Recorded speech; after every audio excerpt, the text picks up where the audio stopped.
Fellowship, Unitarian-Universalist community, and I'm so grateful to be here with all of you at UWSP, my 50 group, and our community members. Thank you so much, because first we have to build a community that cares about renewable energy and cares about our children, our future, and this is how it all begins. So thank you for being here today.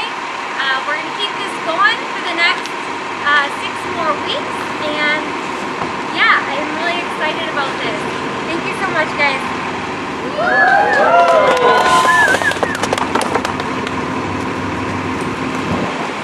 Alright, thank you so much, you guys, everyone who spoke. Is there anyone out there in the audience who has something to say?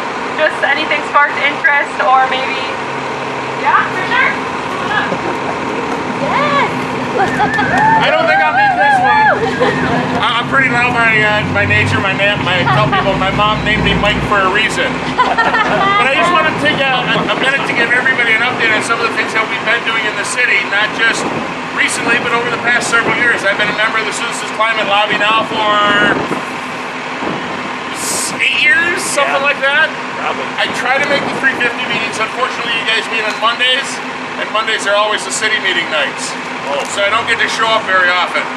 But some of the things that we've been doing over the last 7 or 8 years since I've been mayor are pretty exciting, at least for me, and I hope they will be for you. You see right on the side of the bus, the very easy one, hybrid buses. Yay! Public transportation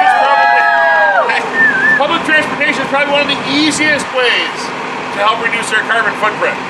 Some of the other things that we've been doing, we have GPSs on all of our major pieces of equipment now, so when we have garbage routes and snowplow routes and street sweeper routes, we're doing it in the most efficient manner possible. When I got into office, we were having all the plow trucks come down 6th Avenue or Buchholz, and that doesn't make sense. They're going to different areas of town, have them drive on different roads to get there, and you make your plowing more efficient, reducing our fuel consumption. Some of the other things we've been doing aren't necessarily related to reducing the carbon footprint, but I can tell you that salt on the roads, this time of the year, salt is always a big thing. Well, rather than just throwing salt on the roads, our own staff came up with an idea of doing this brine solution. Salt works better when it's wet, and you can apply it before the snow actually happens. So you'll see occasionally white stripes down the road. That's a brine solution that'll stay there, and it prevents the snow from sticking to the pavement in the first place, allowing us to clear the roads quicker, easier, and more efficiently. So instead of having to scrape the ice, we don't have to scrape it as many times because it's not sticking to the pavement. We've reduced our salt consumption by 40% since I've been in office. That salt normally would go right into the river. So we're protecting the environment that way. We've been a Green Tier Legacy community since the DNR started the program. And if you don't know what that is, it gives you a gauge of all of these different categories on how well you're doing in a conservation environment. Not just about climate change and carbon footprints, but we've been, feel free to reach out on the DNR website. It shows all of our gauges on all of the little things we've been doing. One of the coolest things that we did, we have heated garages for our fire department and our streets garage. The vehicles stay warm in there because you have people working in there. Well, this time of the year, on any garage door, you're going to see that you're going to get a gap from the garage door going up and down. You're going to get a gap between there and the weather stripping. We purchased these green hinges. All they are is they put a spring on the wheel that push the door closer to the weather stripping, creating a better seal. We expected a 2-year payback, and this was very early on when I got elected mayor. There was a little bit of pushback from the staff saying, well, what do we need to do something like this for? What I did is I put it into monetary format for them. So we had a 2-year payback. These things cost $1,200. They paid for themselves the first year. We've been saving money on our heating costs ever since. Easy cells, motion lights, LEDs. Our water department, at the time we constructed the utility garage there, we had the largest solar array in central Wisconsin. We've been part of the solar bulk buy program through MREA since that's inception. If you don't know what that is, we negotiate as a group of counties and municipal leaders with solar installers to get a flat rate for a solar installation. So you as a residential user or someone else as a commercial user, you have a baseline. You know exactly what it's going to cost you to get that solar installed. And we've been marketing that I think we're coming up on 5 years now. So we've got more solar now than we've ever had.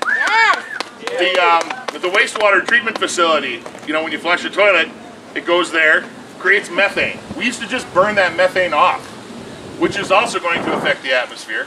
What we do now is we capture that methane, filter it, run it through a biogas generator, generates 98% of the electricity our facility uses. Wow. We were throwing it away before. So we're doing all sorts of things. Most recently, with gas prices, we're talking about reincorporating some electric vehicles into our fleet. It won't work for garbage trucks and plow trucks, but what we have is we've got inspection vehicles where they're just passenger cars. They have to go do building inspections. We're working with one of our local car salesman companies to lease or cost share on electric vehicles. So right now it's about $4 a gallon for fuel. That same distance can be achieved in an electric vehicle for about $1.78. And we're doing a better thing. So monetizing the benefits has really helped for the city. I was just talking to one of the reporters and saying people want to do the right thing, but rarely are they willing to pay more to do the right thing. When you can monetize that and show them the savings financially, it makes it the right thing to do, and then are much more accepting of doing it. I want to point out too that composting. We started the first volunteer composting program in the city several years back. We were throwing that stuff in the garbage. It was going into the landfill, and we were paying for it. Now we have a composting program where we can divert some of that, and we're saving money for the taxpayers every single day by not throwing that into the landfill.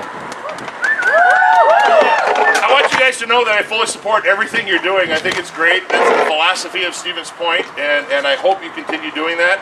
I've talked to several student groups about ideas. If you ever have ideas on how we might be able to run the city more efficiently or just make it better, I want to hear from you. So reach out. I'm probably the most accessible guy in Stevens Point. You can find me through Facebook or email or social media, or stop off at the house, or you'll see me down in the farmer's market on Saturday, whatever. I want to hear your ideas. Not everything is going to work, but I want to hear them because you are part of this community, and I want to make sure that you have an opportunity to help make the city even better. Thank you. Thank you. Thank you.